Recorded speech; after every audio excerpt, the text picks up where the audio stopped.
Right, looks like we're live. Hello, welcome to the Football Outsiders live stream for Thursday, May 19th, 2022. Sorry, we're coming at you a little late today. That's my fault, little squeeze and appointments. But we are here, and unfortunately, we're without a guest today. Our guest had to cancel on us last minute, but we're going to talk about the same subjects.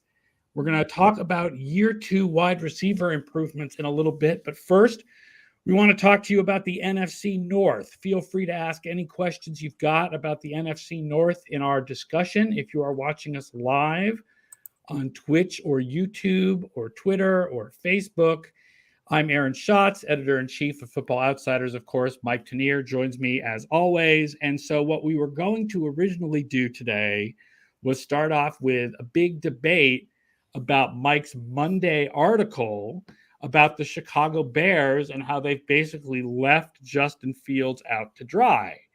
Unfortunately, we don't have our guest, so we don't have much of a debate because I'm sort of in agreement with Mike. I win the debate by forfeit. I'm an intimidating presence on the internet, and somebody wanted to come and talk, but didn't get to talk. But I had a chance to talk a little bit on a couple of radio shows about this. And yeah, it's the Spartan baby syndrome. And I'm not alone in this, and I don't think we're alone in this in Football Outsiders. You're leaving Justin Fields out to dry in an almost frighteningly obvious way that says Ryan Poles, Matt Eberflus, they want their own guy at quarterback. And they don't care who they hurt to get that. And that includes taking Justin Fields, 2 first-round picks that they traded to get Justin Fields, and saying, okay, go out there with Byron Pringle and Equinemius St. Brown and stink for a year.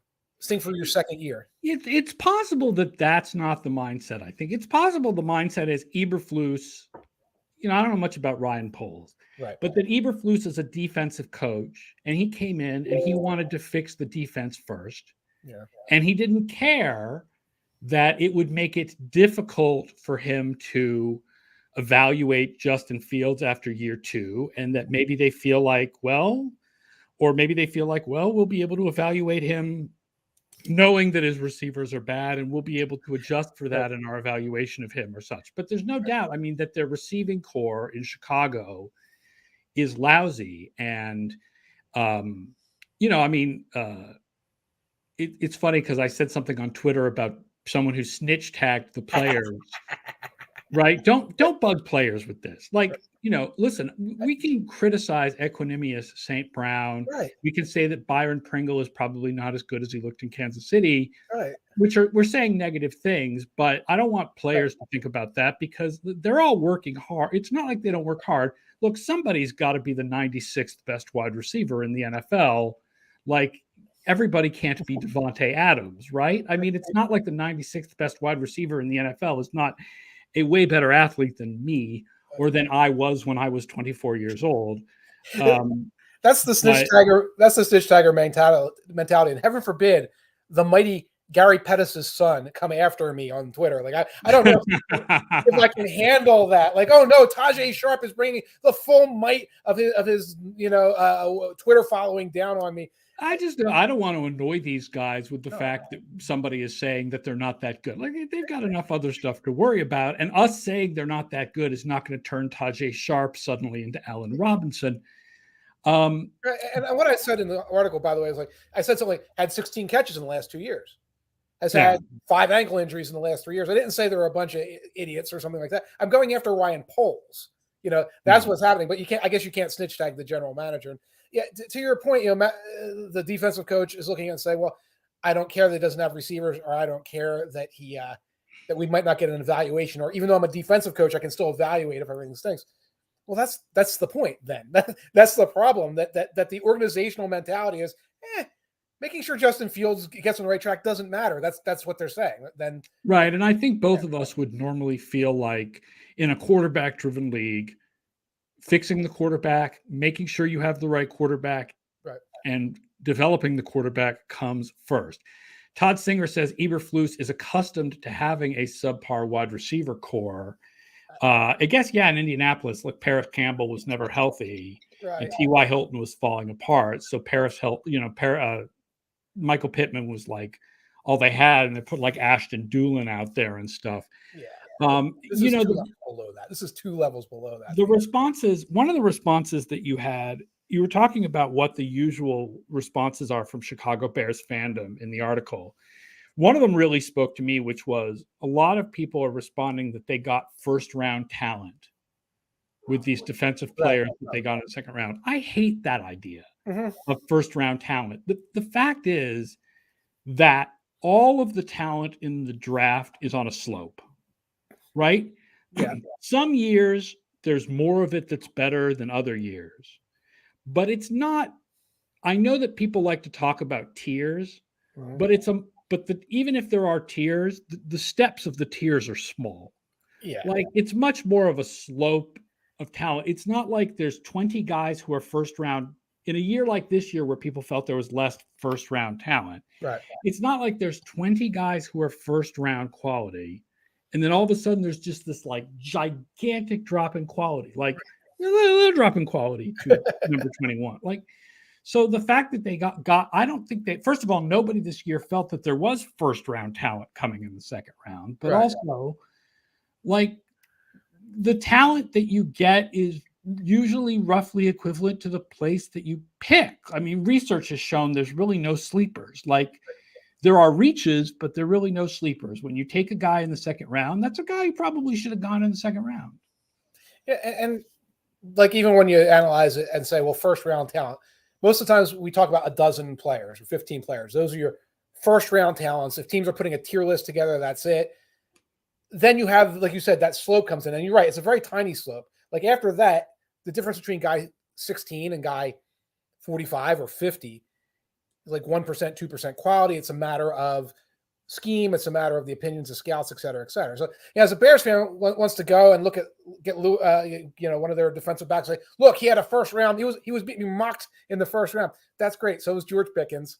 So was Sky Moore. So was Christian Watson. So were lots of guys. Because once we get after the first dozen people, everybody who's mocking, everybody in the NFL who's making tiers are putting like 30 guys on that tier. So yeah, you got 2 first round guys, so to speak. There were 2 or 3 first round wide receivers on the board by using the same rationale. And I'll say that our projections really like the Chicago defense this year. Okay. Like we're going to end up projecting Chicago better than Vegas, better than almost anyone else. I know ESPN put out their early projections. Ooh. They had the Bears as the worst team in the league. We don't have the Bears anywhere close to the worst team in the league because we have their defense in the top 10. People say like they lost Khalil Mack. They only lost half a year of Khalil Mack. Right. They didn't have Khalil Mack for a lot of last year. They added a lot of talent. There is a lot of talent there. Regression to previous performance. Like there's a low takeaway rate last year tends to regress. Like there's a lot of reasons to believe in the Bears defense. So our projection for the Bears is going to be better than most of the projections out there. But I definitely feel like the offense looks like a garbage heap. With Justin Fields trying to ride roughshod over it. And I'll point out that this morning, Adam Johns from The Athletic wrote that the Bears are trying to transition into a run-heavy team using outside zone, which is great, but they're not going to be running a lot if they're down by 14 in the fourth quarter. Right. A running team outside zone. Are they Northwestern now? That's every college is running a run-heavy scheme right now, an outside zone. And that's fine. So I went back and double checked, and David Montgomery's a good running back. And who is their backup? Khalil Herbert is a good one-cut guy, right? And who did they get in the 6th round? So they went out and they got Tristan Ebner in the 6th round. I'm like, oh, the kid from Baylor. And I'm wait, that's not the kid from Baylor because I saw the kid from Baylor at the Senior Bowl and I scouted him and wrote up on him. I wrote up Abram Smith, the other kid from Baylor. So Abram Smith ran for 1,600 yards at Baylor. Tristan Ebner, who ran for 799 yards, is the guy that the team that's going to be very run happy apparently in 2022. That's who they grabbed in the 6th round. The second best running back at Baylor. Great job, Ryan Poles. Everything's going great. Yeah. So, I mean, they absolutely, if the idea was like, let's spend this offseason rebuilding our defense, obviously you don't want to trade Khalil Mack. But other than that, I mean, like the defense looks good. There's a lot of talent on this defense, but the offense, I mean, right now the left tackle is Larry Borum. Mm-hmm. Like, I barely know who that is. Larry Borum. Right. They got Sam Mustipher still penciled in. And you know what they did? They brought in Lucas Patrick, who's a good center. Yes. But they lost the guy to the Steelers, one of their good guards. Yeah, so they basically trade out, losing Right. James Daniels and adding Patrick. Right. So they traded out on their offensive line, which was a bad offensive line. They've got Jenkins in there that they're hoping develops. Fair enough. Sometimes that happens with a tackle the second year. There's just nothing here on offense. Now, by the way, the over-under is at 6.5 for the Bears for wins. That's at -120, 6.5. I think that's close to the projection. If I saw the projection, Our projection is higher than that. Yes. Our projection is higher than that, but subjectively, I wouldn't go over that 6.5 at all. No, if I'm doing overs, I'm talking about the Saints or somebody like that. I'm not doing that for the Bears. Our numbers. Listen, the early projections, right? So our early projections love the NFC North. We're going to end up with the Packers a little lower than everybody else because of the effect of losing Devontae Adams, mostly. But we're going to end up with the Vikings higher than everybody else. The projections sort of really absurdly love the Vikings, mostly because their offense is really consistently good, but not great. And it thinks their defense is slightly better than last year with adding like Kadarius Smith and stuff. And their special teams come out slightly better than last year because they were good at punting. And that's like the most consistent part of special teams. And then Detroit, we like better than what's the over-under on Detroit? I'm looking that up right now. The over-under for the Vikings is 9.5. So they're feeling it a little bit. Excuse me, it's 9. It's 9, which is better. So the house is feeling what you're feeling, and you can see it. There's continuity there. I love the fact that we love the Vikings because of their punting. That's so Vikings. Well, no, it's that their special teams goes up from slightly below average to a projection of slightly above average. Doesn't mean much. And as for the Lions, did you show somebody in Vegas our projections? Because they're at 6.5. The Lions are at 6.5 over at -120. Oh, I don't know if I would go over that. I expected it to be lower than that. Yeah, I see the number. And again, folks, these aren't done cooking yet. Like sometimes you have to do a lot of triple checking and fact checking. I'm seeing the number, and there'll be more player movement, right? Mean, there already has been things like Bradbury going to Philadelphia that are not accounted for. Exactly. So, and Jarvis Landry earlier in the week, et cetera. Yep. But the number you're showing right now, the problem is I'd be betting on the Lions, which I know. And it seems like we're over on the Lions every year, and I'm sick and tired of it. And then the year that I get sick and tired of it, they're going to actually go over. But here's the thing about the Lions. Yeah. Remember that this is a team that started a really bad backup quarterback for 3 games. That's right. Was something like 27th in adjusted games lost on offense. And had a wide receiver group that basically consisted of one dude. Yes. Amon-Ra, the better St. Brown brother. Right. So how good is Osiris? I don't know how good Osiris is. Osiris. They were on Moon Knight. They were on the Marvel Moon Knight special. All of the monsters were being played by St. Brown brothers. Todd Singer points out Melvin Ingram, by the way, another move this week. Yes, another very good move by Miami that is not accounted for in the projections that Mike had. I haven't put into the projections yet. But Detroit, their offense, you add DJ Chark, and you add at least a half a year of Jamison Williams. Right. And you add a whole year of Josh Reynolds as the 4th receiver. Okay. Right? Last year, they only had him for a few games. And they've got a good offensive line, and they've got TJ Hawkinson, and now their defense has Aiden Hutchinson. And there is the chance that one of these days, Jeff Okudah is going to realize who he is. Detroit doesn't look like they totally suck. Mina Kimes said on NFL Live, and this is really true, they are an amazing setup for whichever quarterback is disgruntled in next year's offseason. Oh, I like that. Yes. You have a coach that people like to play for. You have a lot of receiving talent. You have a good offensive line. You've got Aiden Hutchinson leading your defense now with guys like Michael Brockers. So you've got good talent there. Yeah. They just need the upgrade at the quarterback position, which they're either if our projections are right, they're going to be too good this year to get one of the top quarterbacks. but I think they have 2 first-round picks for next year, so they can trade up and get. So they're in the right place for either one of those Stroud type 2023 quarterbacks, or for whoever is the disgruntled player. Kyler Murray on Thanksgiving. Kyler Murray for the Detroit Lions. Circle it, put it in now. Meanwhile, the Bears will be trying to figure out what to do with Justin Fields and no wide receivers, and no one will want to play for them.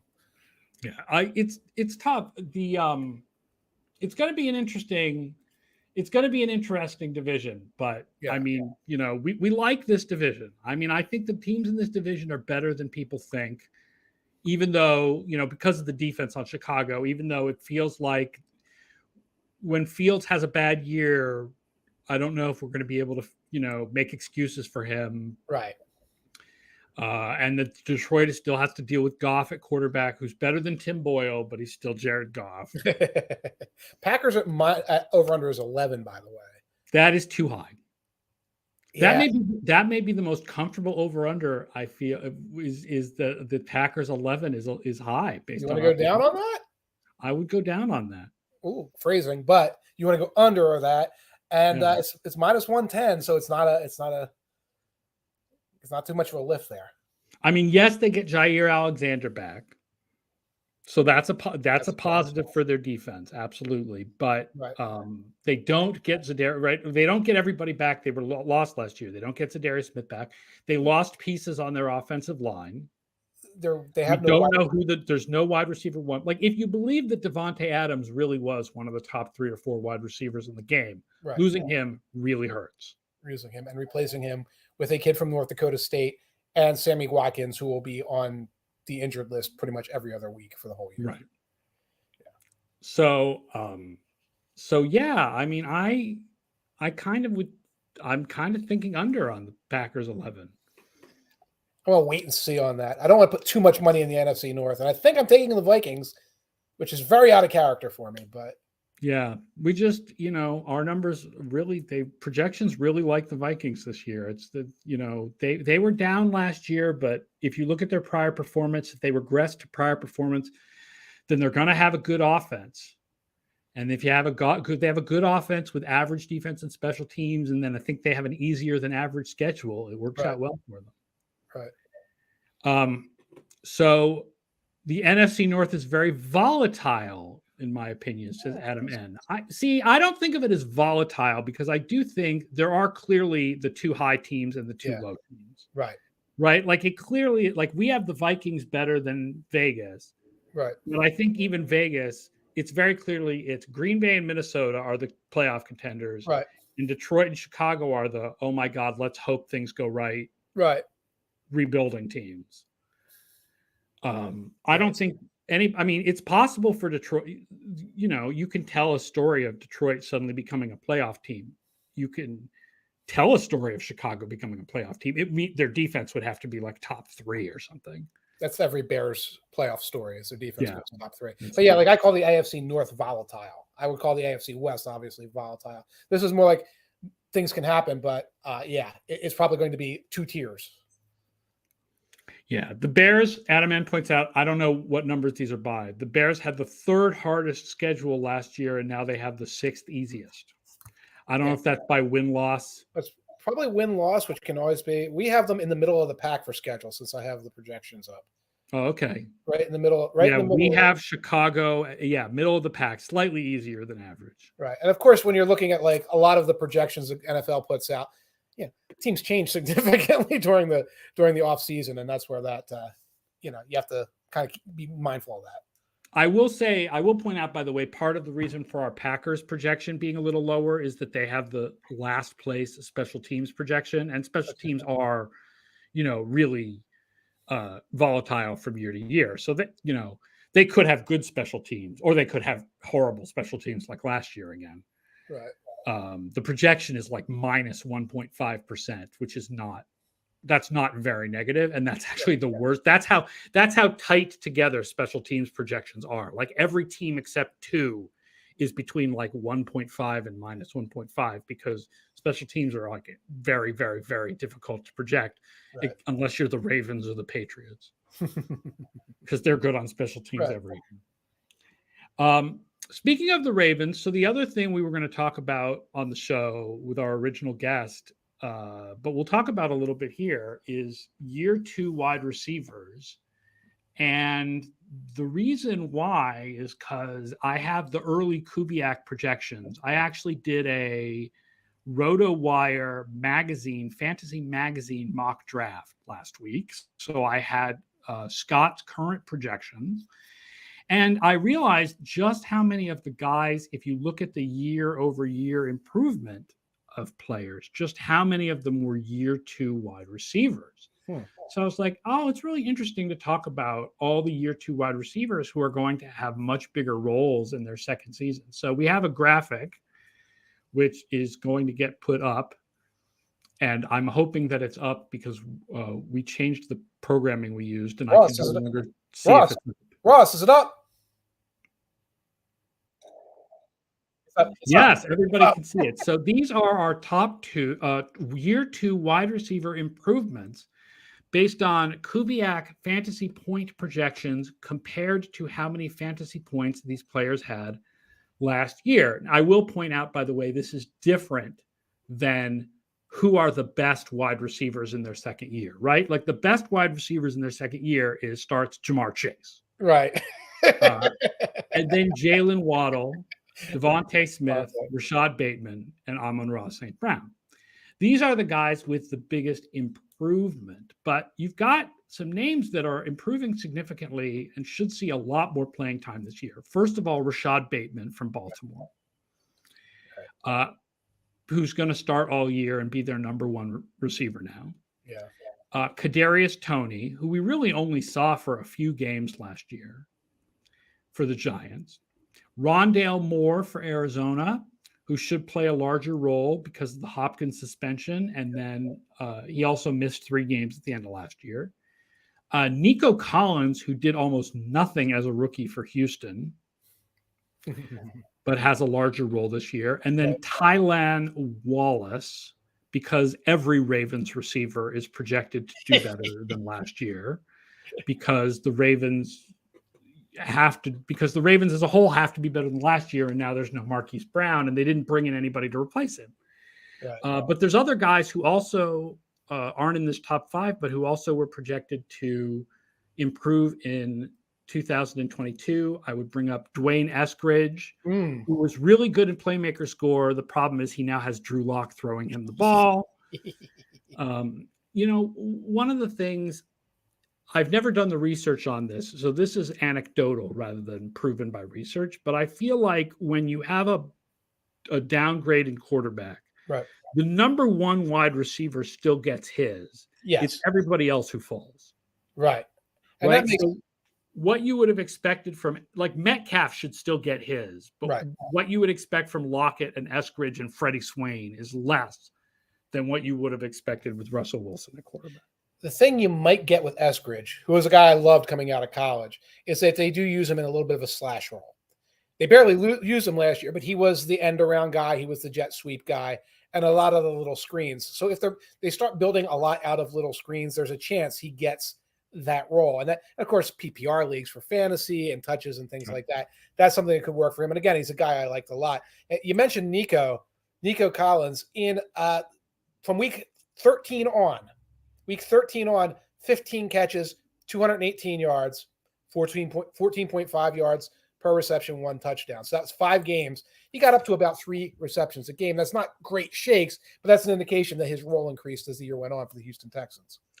Joey Suck says Metcalf is at least a decent fit with what Drew Lock can do competently, yes, which is throw deep. Well, I guess in that case, Lockett should be getting his too, because Lockett is fabulous as a deep receiver. Right. Other guys, by the way, another guy who's bad quarterback situation, but talented and should get more play in his second year is Terrace Marshall from Carolina. Oh gosh, he was a good ball player coming out of college, but I got no idea there. And then the other one who should be getting more play this year is Anthony Schwartz from Cleveland. Yes. Right, with no more Beckham there and no more Jarvis Landry. I think he's now wide receiver 3 at this point.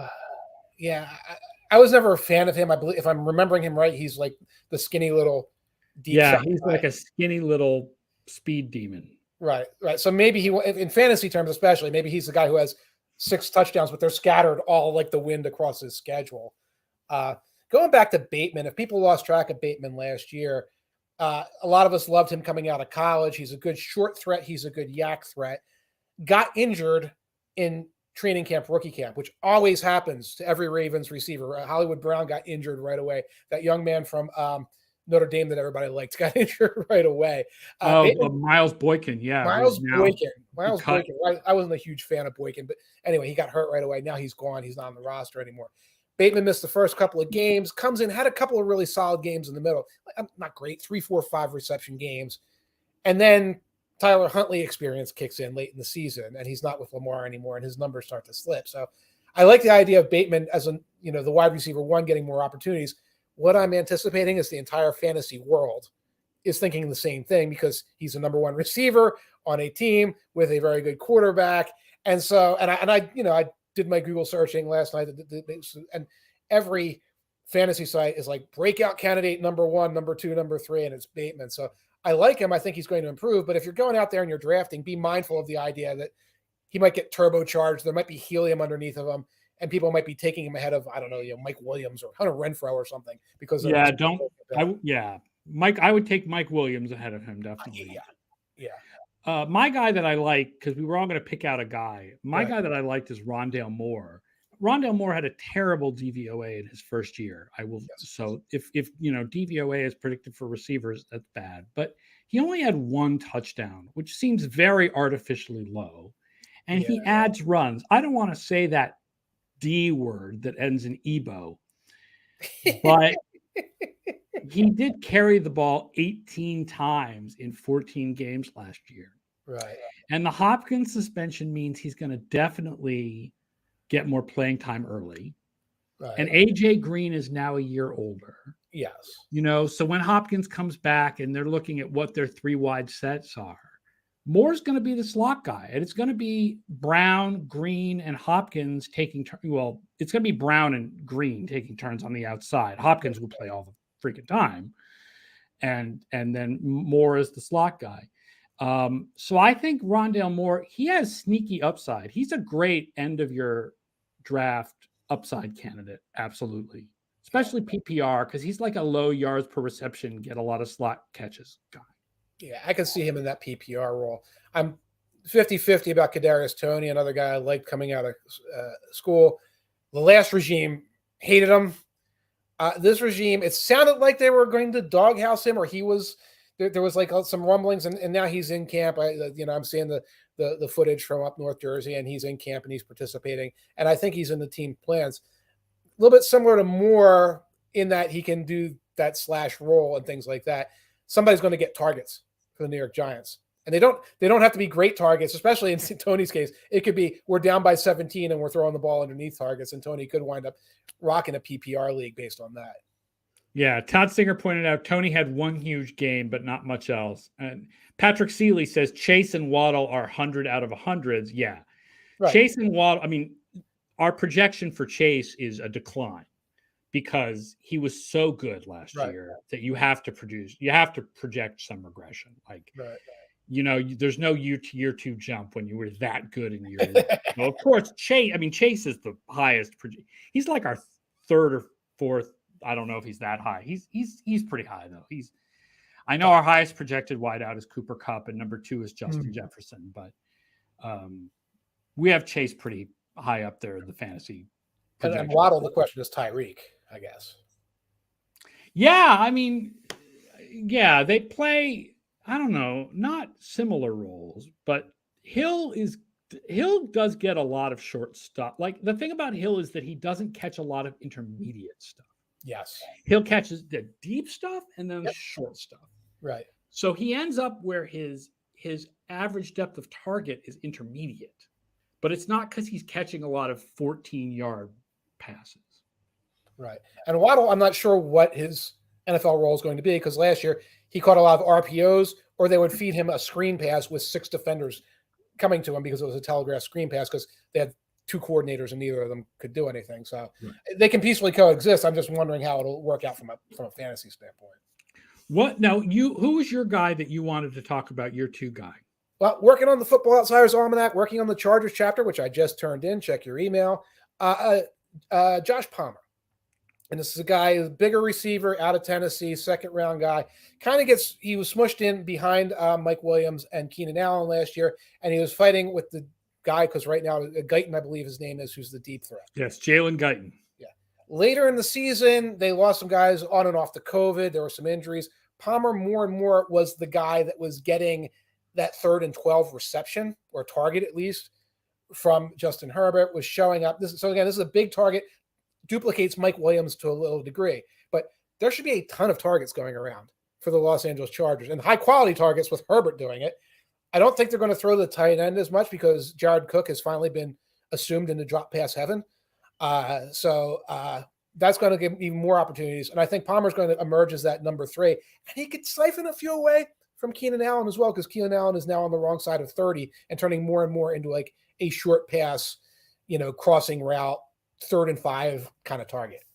I did read a lot this offseason about why did the Chargers not address their receiving core more. And I thought, they drafted Josh Palmer in the 3rd round last year. Like they've got three guys. Right. They're not super deep at receiver, but they've got their 3 guys. And then they've got Guyton as the 4th guy. Yeah, and it's tricky because I just wrote the chapter. It's like they prioritized their pass defense with Jackson. Yeah. And Mac, and that's what they did. And a lot of us, and the chapter, folks, if you're listening, the chapter's about how, well, why don't you just fix the run defense and maybe add a weapon on wide receiver and get a right tackle and, get a plan on 4th down that's not, we're going for it. We're not sure how we're going for it. Why don't you kind of address those things? And, you talk about the reasons why, and there's a plan. I mean, you can see that they have receivers they like. They extended Mike Williams. So whereas where other teams were losing weapons, they kept their weapon. Okay. Yeah, I'm not worried about the Chargers passing game this year. And they definitely believe in the analytical idea that the pass is predominant in the modern NFL. Their team is built to pass the ball and stop the pass. And yes, Austin Eckler is nice. And yes, they did do things like Sebastian Joseph Day to try to make sure they weren't 32nd in run defense. And yes, you need to be able to run the ball if you're going to go for it on 4th and short all the time, because running the ball tends to convert more often than passing. Right. But I like their plan. I like their plan. I'm honestly, like, I'm drinking the Charger Kool-Aid this year. Here's a hint. Current projections, that's our AFC West champion. That is our AFC West champion. And you can see it because if the idea seems to be that they can they're going to solve all these other problems with experience. Another year in the system, maybe tweak their play calling a little bit. Your Sebastian Joseph Day coming in and replacing Tillery, that's an upgrade, etc. If they fix all those little things with experience and just like letting things cook a little more, and they added Jackson and they added Mac, then that's it. Then that's who. Their defense should just improve substantially this year. And their offense, I don't see any reason to believe that it's going to decline. And I don't see any reason to believe it's going to be better, but I don't see any reason to believe it's going to decline. And their special teams projection is 31st, I believe, but they've added a couple of return men. They added DeAndre Carter. And one of their big problems, I am certain, was fumbling kicks and punts. Yeah, and like I said, special teams projections are very volatile. So everybody except the Ravens and Patriots has a special teams projection that's very close to average, because you just don't know. Other than those 2 teams who are consistently good on special teams, you just don't know. Although I don't know, maybe there needs to be a Chargers variable that they're consistently bad on special teams, because they are every year really bad on special teams. It's amazing, but it went from blocked kicks to missed field goals because the kicker was injured to fumbled and muffed punts. Like there's a different problem every year. So It's not like, well, we have this old kicker and we just are stuck with him. It's weird. Their punter is terrible though, and they kept him last year, and I think they kept him for this year too. And they need a new punter badly. I think they added a kicker. Did they add a kicker or a punter? They added a kicker. The Bears drafted a punter. That's exciting. Yes. James McCourt. I'm not fully versed in James McCourt lore, but they did. And yes, J.K. Scott. Yes, the Chargers have a new punter. They got rid of the punter from the last 2 years. J.K. Scott is new. Okay. I don't remember the name of the other guy who was terrible, but they have a new guy. And DeAndre Carter's a return man, reliable with some big play capability. Last year they brought in Andre Roberts, who fits that description, and he started fumbling. It was really, it's weird. It's in the uniforms.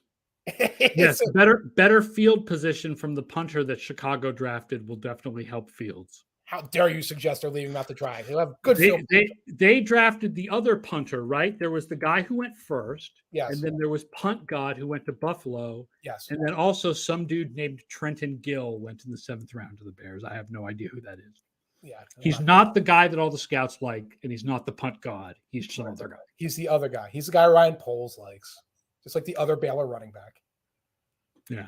Patrick Seeley thinks the Chargers don't use analytics consistently. You'd have to explain a little bit more what you mean by that, Patrick, because, I mean, certainly on the 4th down thing, they are, I mean, consistently very forward thinking. Yes. But obviously, the analytics there's a lot more to analytics than 4th downs. But right. I think the fact that they're so pass focused on both offense and defense is that's a fairly analytical thought process also, to be so pass focused on offense and defense. Right. So. And their resource management at those positions, like their how much money they spend at cornerback and edge, how little they spend at running back, all that is very analytics as well. Seeley's true. There were a couple of times in the second half of the season where they didn't go for it on 4th, where they should have, and so maybe there was some inconsistency there. But I mean, Staley still finished 1st in aggressiveness index in history. No, not in history. It's the first in history is John Harbaugh from 2 years ago. Harbaugh. Didn't you recalibrate?